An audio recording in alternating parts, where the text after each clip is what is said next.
तो welcome to all my dear student. मैं Mukesh sir आप सभी का स्वागत करते हैं स्टूडेंट। आज की इस क्लास में स्टूडेंट अगर आपसे हिंदुस्तान के किसी भी कॉम्पिटिटिव एग्जाम की तैयारी करें तो यकीन मानिएगा स्टूडेंट आज की क्लास आप सभी के लिए काफ़ी इंपॉर्टेंट होने वाला है, क्योंकि स्टूडेंट इस क्लास में एक ऐसे टॉपिक के ऊपर बात करने वाले जिस टॉपिक से आप सभी के एग्जाम में भर भर के प्रश्न पूछे जाते हैं।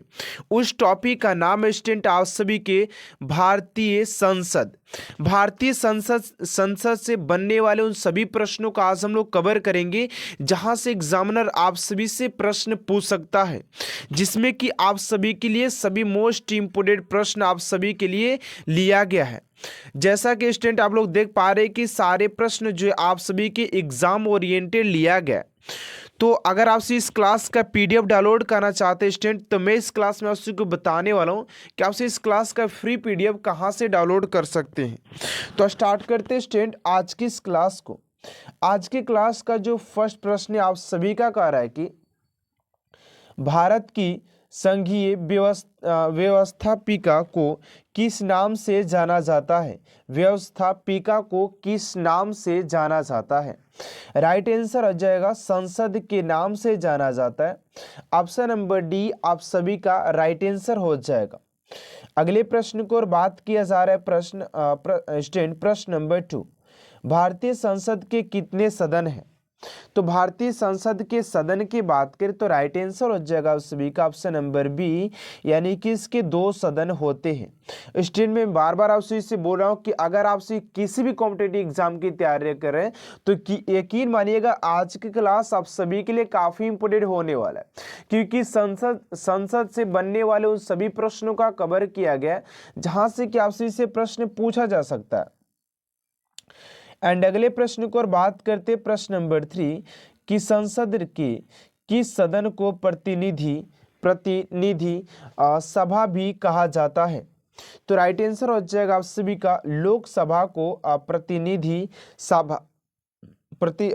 सभा भी कहा जाता है। एंड अगले प्रश्न को और बात करते स्टूडेंट प्रश्न नंबर 4 आप सभी से पूछा जा रहा है कि संसद का लोकप्रिय सदन है। तो संसद के लोकप्रिय सदन की बात करें तो ये हो जाता है आप सभी के लोकसभा। ऑप्शन नंबर ए आप सभी का राइट आंसर हो जाएगा। अगले प्रश्न को और बात करते हैं स्टूडेंट उससे पहले आप सभी से छोटा सा रिक्वेस्ट है कि अभी तक आप मेरे चैनल को सब्सक्राइब नहीं किए तो प्लीज इस चैनल को सब्सक्राइब कर बेल आइकन को प्रेस कर दीजिएगा, क्योंकि इकलौता चैनल है जहां से कि आप सभी के लिए डेली बेहतर से बेहतरीन करने का प्रयास किया जाता है। अगला प्रश्न आपसे के 5 नंबर पूछा जा रहा है कि संसद का अस्थाई सदन है। तो संसद के अस्थाई सदन की बात करें तो 5 का हो जाएगा बी, यानी कि राज्यसभा। ऑप्शन नंबर बी आप सभी का राइट आंसर हो जाएगा राज्यसभा। अगले प्रश्न को और बात करते हैं स्टूडेंट प्रश्न नंबर 6 आप सभी से पूछा जा रहा है कि भारतीय संसद बनाती है। तो भारतीय संसद जो बनती है यानी किसके द्वारा ये बनती है? तो 6 का जो राइट आंसर हो जाएगा आप सभी का लोकसभा, राज्यसभा एवं राष्ट्रपति के द्वारा भारतीय संसद को बनाया जाता है। ठीक है। अगले प्रश्न को और बात करते हैं स्टूडेंट प्रश्न नंबर आप सभी का 7 नंबर प्रश्न पूछा जा रहा है कि निम्नलिखित में से कौन सा एक प्रावधान भारतीय संविधान के अंतर्गत संसद के सदनों के विशेषाधिकारों तथा उन्मुक्तियों को निर्धारित करता है? तो 7 का जो राइट आंसर हो जाएगा बी, यानी कि अनुच्छेद 105 आप सभी का राइट आंसर हो जाएगा। एंड अगले प्रश्न को और बात करते स्टूडेंट प्रश्न नंबर आप सभी का 8 नंबर का है कि निम्नलिखित में से कौन संसद का अनन्य भाग नहीं है? संसद के अनन्य भाग की बात करें कौन सा नहीं है? तो 8 का जो राइट आंसर हो जाएगा आप सभी की उपराष्ट्रपति। ऑप्शन नंबर बी आप सभी का राइट आंसर हो जाएगा। एंड अगले प्रश्न को और बात करते स्टूडेंट प्रश्न नंबर 9 है कि भारत के संविधान में कहा गया है कि भारत की संसद के 3 अंग होते हैं। इनमें से एक अंग लोकसभा, दूसरा अंग राज्यसभा, जबकि तीसरा अंग कौन सा है? तो तीसरे अंग की बात करें तो 9 का जो राइट आंसर हो जाएगा राष्ट्रपति हो जाते हैं। Option number A. ठीक है। एंड अगले प्रश्न को और बात करते स्टूडेंट प्रश्न नंबर 10 है कि भारतीय संसद के कितने अंग हैं। तो भारतीय संसद के अंगों की संख्या की बात करें कि कितना अंग हो जाता है, तो 10 का जो राइट आंसर हो जाएगा आप सभी का 3 हो जाएगा। ऑप्शन नंबर बी आप सभी का राइट आंसर हो जाएगा। एंड अगले प्रश्न को और बात करते हैं स्टैंड प्रश्न नंबर 11 नंबर कि भारतीय संविधान के किस अनुच्छेद में कहा गया है कि संघ के लिए एक संसद होगी जो राष्ट्रपति और 2 सदनों से मिलकर बनेगी।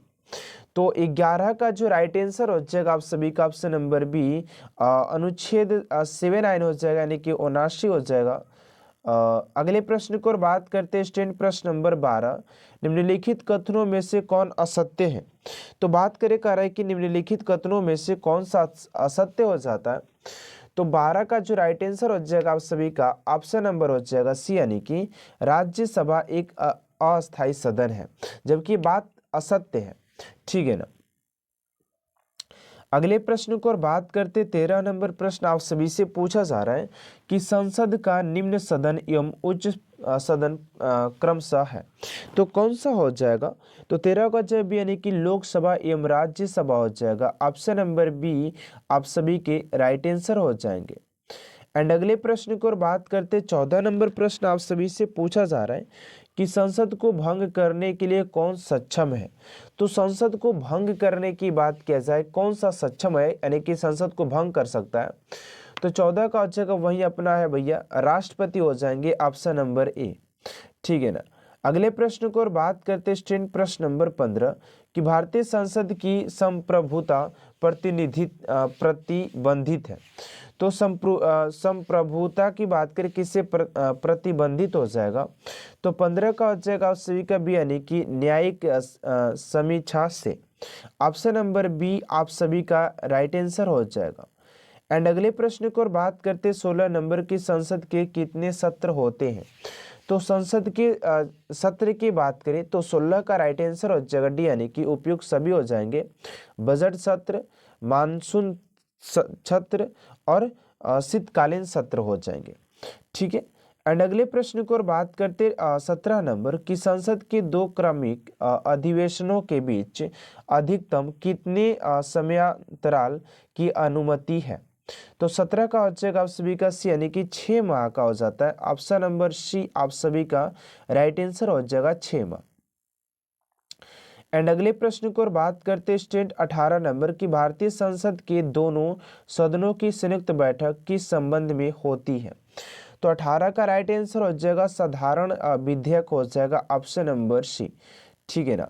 अगले प्रश्न को और बात करते स्टैंड प्रश्न नंबर 19 आप सभी से पूछा जा रहा है कि साधारण विधेयक से निम्न संबंधित गतिरोध को दूर करने के लिए संसद के दोनों सदनों की बैठक कौन बुलाता है। तो दोनों संसद की बैठक की बात करें कौन बुलाता है, तो 19 का हो जाएगा आप सभी का राष्ट्रपति। Option number A is right answer हो जाएगा। एंड अगले प्रश्न को और बात करते स्टैंड प्रश्न नंबर 20 आप सभी से पूछा जा रहा है कि लोकसभा व राज्यसभा की संयुक्त बैठक कब होती है। तो लोकसभा व राज्यसभा की बैठक बात करें कब होती है, तो 20 का जो राइट आंसर हो जाएगा ऑप्शन नंबर बी आप सभी का राइट आंसर हो जाएगा। लोकसभा एवं राज्यसभा में मतभेद होने पर ये दोनों की संयुक्त बैठक बुलाई जाती है। एंड अगले प्रश्न को बात करते हैं 21 नंबर आप सभी से पूछा जा रहा है कि संसद के दोनों सदनों के साथ साथ बैठने पर निम्न होता है, यानी क्या होता है। जब संसद के दोनों सदन साथ में बैठते हैं तो क्या होता है, तो 21 का जो राइट आंसर हो जाएगा एक बिल जिस पर दोनों सदन सहमत न हो उस पर विचार करना और पास होना, इसका यही कार्य है कि एक दूसरे को मिलाने का कार्य करते हैं। एंड 22 नंबर प्रश्न आप सभी से पूछा जा रहा है कि यदि किसी सामान्य विधेयक पर राज्यसभा और लोकसभा के बीच गतिरोध आता है तो उसका समाधान कौन करेगा। तो इसके समाधान की बात करें तो ये संसद का संयुक्त सत्र करता है। ऑप्शन नंबर सी हो जाएगा। एंड अगले प्रश्न को बात करते हैं 23 नंबर आप सभी से पूछा जा रहा है कि स्वतंत्र भारत के संसदीय इतिहास में अभी तक कितने बार संयुक्त बैठक बुलाई गई है।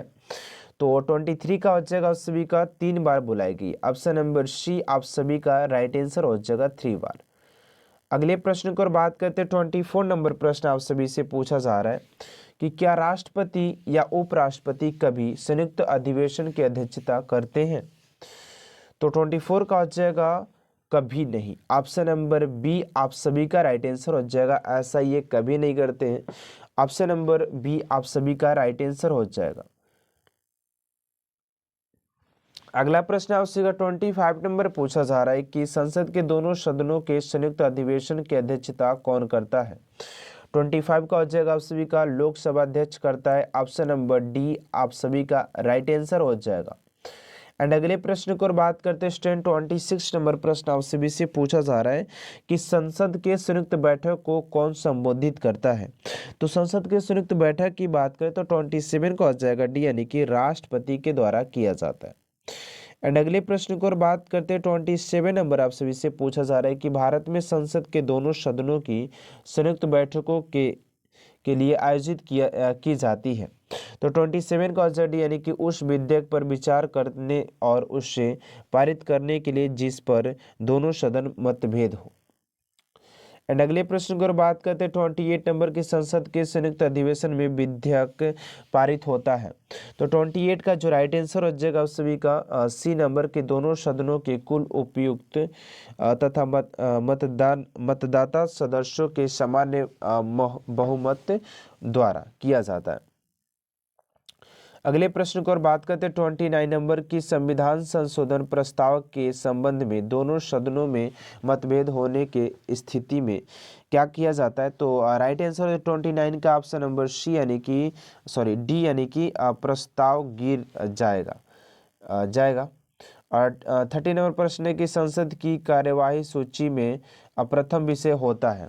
तो संसद की कार्यवाही सूची में प्रथम विषय की बात करें तो 30 का हो जाएगा आप सभी का प्रश्नकाल, ऑप्शन नंबर बी, ठीक है ना।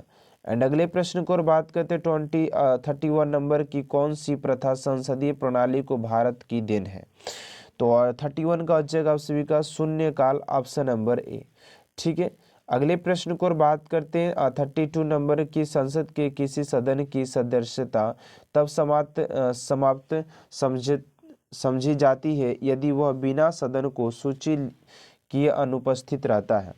कितने दिनों के लिए। तो 32 का हो जाएगा आप सभी का 60 days, and option number A हो जाएगा। अगले प्रश्न को और बात करते हैं 33 नंबर की एक वर्ष में कम से कम कितने बार संसद की बैठक होना आवश्यक है।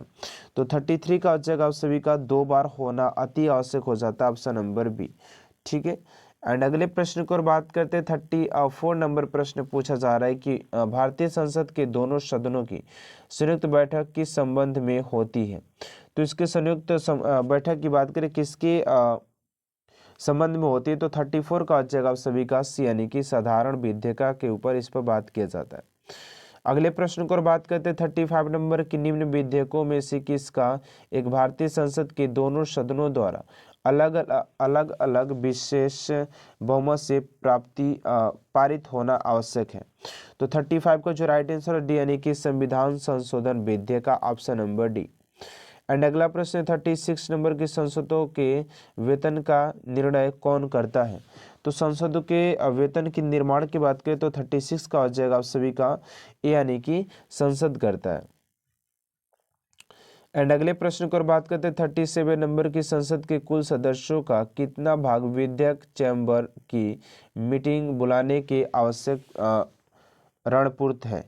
तो राइट आंसर हो जाएगा उसी का 37 का ऑप्शन नंबर ए 1/10 हो जाएगा, भाग हो जाए इतना भाग। एंड अगले प्रश्न को बात करते हैं 38 नंबर की संसद प्रणाली वाली सरकार को अन्य किस नाम से जाना जाता है। तो 38 का जो राइट आंसर हो जाएगा आप सभी का ऑप्शन नंबर सी, यानी कि संघीय सरकार के नाम से जाना जाता है, ऑप्शन नंबर सी।